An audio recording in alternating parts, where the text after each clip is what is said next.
លោកគ្រូខ្ញុំធ្វើវីដេអូរកលុយរាល់ថ្ងៃ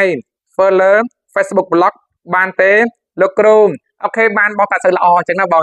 អត់សូវល្អទេអញ្ចឹងបងបើសួរថាបានគឺបានអញ្ចឹងណាបង Facebook Blog គេថាមកអាជីពហ្នឹងបងគាត់ថាវាអត់ទៅពេញនិយមទេអញ្ចឹងណាបងអត់សូវល្អហ្នឹងគឺគេធ្វើ page បងគេលេង page អញ្ចឹងណាបងគេអត់សូវលេង account Facebook ទេអញ្ចឹងណាបង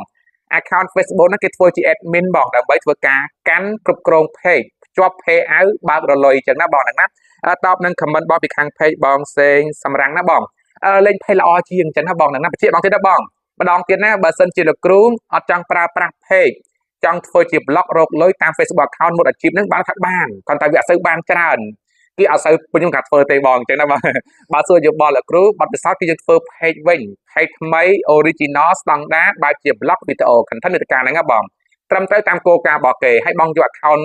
Facebook មួយអាជីពហ្នឹងគឺល្អបង account ដែលអាចបើកមួយអាជីពបានមកធ្វើជា admin គឺល្អលេខ1តែម្ដងណាអញ្ចឹងបងយកមកធ្វើជា admin វិញ